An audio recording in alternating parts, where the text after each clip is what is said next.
আসসালামু আলাইকুম। প্রিয় বন্ধু শরীদ, অনেক ঘুরাইছি, কিন্তু এটা ইচ্ছাকৃত না। ভিতরে যখন ঢেউ ওঠে দুঃখের, তখন এলোপাথাড়ি বা নানানভাবে দুলবেই।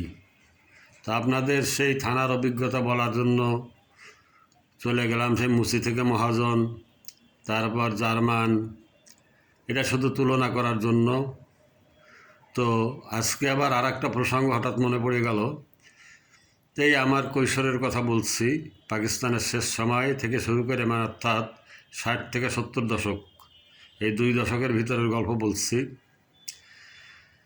তো 80 দশকেরও মাঝামাঝি পর্যন্ত অধিকাংশ বাড়িতেই বাংলা লেখাপড়া লোক ছিল না। তা মাঝে মাঝে আমাদের কাছে চিঠি পড়তে বা লিখতে নিয়ে আসতেন মুরব্বীরা। অনেকে ছেলে মেয়ে বাইরে থাকে, তো পুলিশের চাকরি করে বা বিভিন্ন চাকরি করে, তার চিঠি আমাদের পড়তে আনতেন বা লিখতে আনতেন। তো এরকম একটা গল্প শুনছিলাম যে একটা ছেলের কাছে এরকম গেছেন এক মুরব্বী, যে আমাকে একটা চিঠি লিখে দাও। তো সে ছেলেটা বলছে কি যে আমার পায়ে ব্যথা, আমি লিখতে পারবো না। মুরব্বী খুব অপমানিত হলেন, হয়ে রাগারাগি করে তারপরে উনি সমাজে বিচার ডাকলেন যে অমুকের ছেলে 2 অক্ষর লেখাপড়া শিখছে, হাই স্কুলে গেছে, এখন সে আমার সঙ্গে এরকম বেয়াদবি করছে। তা গ্রামের মুরব্বীরা, তখন একটা বিচার ছিল, আদব লিহাজ তারা মানতেন। তারা সবাই সালিশ বসালেন যে এই ছেলে এরকম বেয়াদবি করলো কেন। তো খুব ঢাকঢোল পিটে অনেক লোকজন হয়েছে যে এত বড় কথা বলছে একটা ছেলে, একটা বাচ্চা ছেলে 7, 8-এ পড়ে, মুরব্বীকে এরকম অসম্মান করে কথা বলছে। তো লোকজন অনেক জড়ো হয়েছে। তারপর তাকে জিজ্ঞাসা করা হচ্ছে, তুমি ওনার সঙ্গে এরকম বেয়াদবি করলে কেন? কয় যে মুরব্বীরা, আমি তো ওনার সঙ্গে কোনো বেয়াদবি করিনি। তা তোমার কাছে কিছু চিঠি লিখতে, তুমি তাকে বলছো যে আমার পায়ে ব্যথা, আমি লিখতে পারবো না। তার মানে চিঠি কি পা দিয়ে লেখে? কেন, বিষয়টা তা না। আমি বলে আপনারা আসলে বুঝতে পারতেছেন না, আমি না বললে বুঝবেনও না। আমার হাতের লেখা এত খারাপ যে আমি চিঠি লিখলে সে চিঠি আমার জায়গায় পড়ে দিয়ে আসতে হবে, অর্থাৎ আমি অত দূর হেঁটে যেতে পারবো না। ঠিক ওই রকম আমাকে যদি এরকম খোদা না করুন কোনো বড় রকমের দুর্ঘটনা ঘটে বা কিছু হয়, আমাকে যদি বলা হয় যে থানায় অভিযোগ করেন, তো আমি ওই রকমই বলতে হবে যে আমার টাকারও অত গরম নাই, আর আমি এখন জার্নি করতে পারি না। তাহলে কি আমার কাছে ঘুষ চাইছে মনে করছেন? না, আমার কাছে ঘুষ দাবি করে নাই, অবৈধ কোনো পয়সা দাবি করে নাই। তবে সেই সাব ইন্সপেক্টর, মানে খুব সুদর্শন একটা যুবক, হাত নাচায় নাচায় এত সুন্দরভাবে আমার বোঝাচ্ছেন যে আপনাকে যে বিকাশ নম্বরগুলো দিছে, যে নগদ নাম্বার দিছে, ব্যাঙ্ক অ্যাকাউন্ট নাম্বার দিছে, সব ভুয়া। আমি সে বাবার এই তদন্ত না করে হঠাৎ করে কেমনে তুমি বলতেছো ভুয়া? এ সব ভুয়া। আমি সে আমার পরিবারে 4 জন সদস্য আছে, 4টা বিকাশ নম্বর আছে, আর 2টা নগদ আছে। তো এই বিকাশ খুলতে গেলে আইডি কার্ডের নম্বর লাগে, 4 আঙ্গুলের ছাপ লাগে, তারপরে নির্দিষ্ট একটা সিমে বা নামে বিকাশ নম্বর খুলতে হয়, সিমে। তো সব ভুয়া। তা আমাদের কাছ থেকে এগুলো নেয় কী জন্য? এরা কে তাহলে ভুয়া করে? কয় যে এগুলো ভুয়া হয়, ও আপনি বুঝবেন না। আমি আমাকে একটু বোঝায় দেন। কয় তারপরেও যদি আপনি করতে চান মনে করেন, তাহলে আপনারই করেন, চলেন যাই, খুঁজে আসি। কিন্তু আমি তো একা যাব না, আমি সঙ্গে একজনকে নিয়ে যাব। গাড়ি ভাড়া আপনি দিবেন, যাই খুঁজবো যাই। তো কি একটা অদ্ভুত কথা। আবার মাঝে মাঝে বলে যে বোঝাতে পারলাম। তা আমি শেষ পর্যন্ত কি বলবো ভেবে পাচ্ছি না।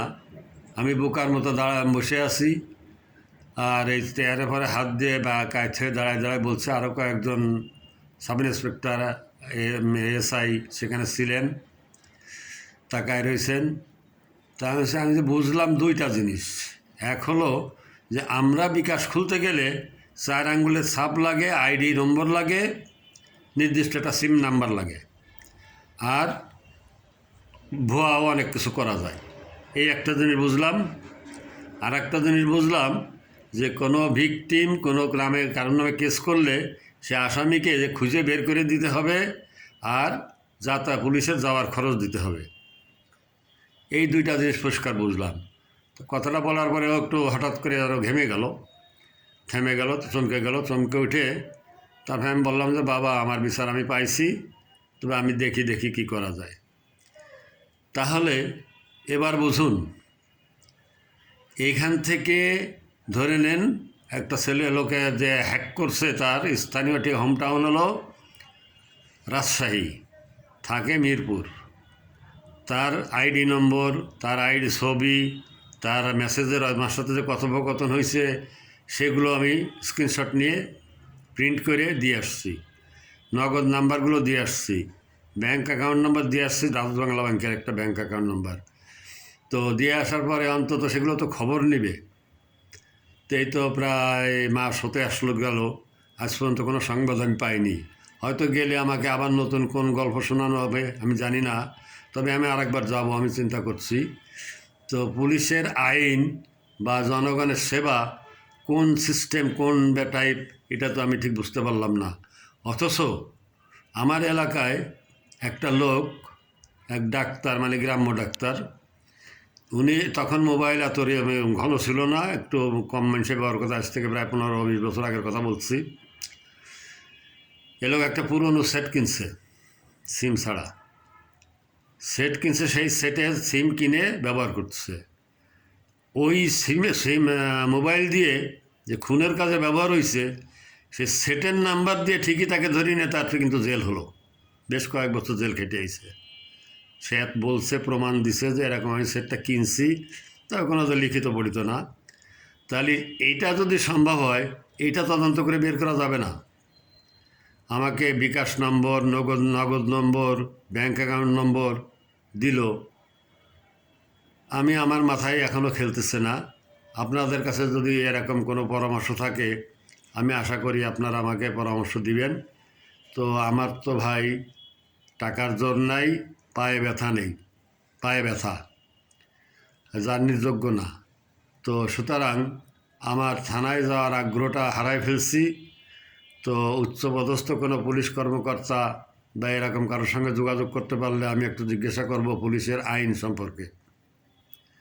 এইখান থেকে খরচ দিয়ে পুলিশ নিয়ে যেতে হবে, আমার খুঁজতে খরচ আমাকে বহন করতে হবে, একা যাবে না, সঙ্গে একজন নিয়ে যেতে হবে। এখনও আমাদের থানার পুলিশি সেবা বা জনগণের সেবা এরকম অবস্থা। আপনারা নিশ্চয়ই বুঝতে পারছেন আমি কি বোঝাতে চাইছি, কি বলতে চাইছি। আর আমার সেই কেস ওই অবস্থায় পড়ে আছে, অভিযোগ দায়ের করে আসছি। তো এর কোনো প্রতিকার আমি আমার বিশ্বাস যে আমার পাওয়ার আর আশা নাই।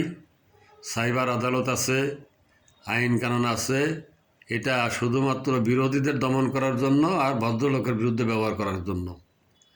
এই দুষ্কৃতিকারী, দুর্বৃত্ত বা বড় বড় ক্ষমতাশালী প্রভাবশালী এদের জন্য এগুলো প্রযোজ্য না। এছাড়া আর কী বলবো ভাই। তো আপনাদের অনেক ঘোরায় আসল কথাটা বললাম। আমি আশা করব যে আপনারা এ ব্যাপারে কোনো মতামত থাকলে অবশ্যই আমাকে মতামতটা জানাবেন। আপনাদের কাছে অনুরোধ, বিনীত অনুরোধ, যে পুলিশি আইন বা সেবা সম্পর্কে বা এর কোনো প্রতিকারের কোনো ব্যবস্থা আছে কি না, এ ব্যাপারে কোনো জানাশোনা কিছু থাকলে অবশ্যই আপনারা জানাবেন। আর জানা না থাকলে তাও বলবেন যে না আমরাও জানি না বা আমরাও কেউ ভিকটিম আছি এরকম। তো আপনাদের কাছে বিনীতভাবে অনুরোধ জানাচ্ছি যে আপনারা মতামত দিবেন। ধন্যবাদ সবাইকে, সবার শুভকামনা। আর আমারও লজ্জা হয়েছে, লজ্জা শিরোনামে কয়েকটা পোস্ট দিচ্ছি। তো এইগুলো লজ্জার জায়গা কোথায়? লজ্জা পাওয়ারও পাইতেও লজ্জা লাগে এখন। ধন্যবাদ।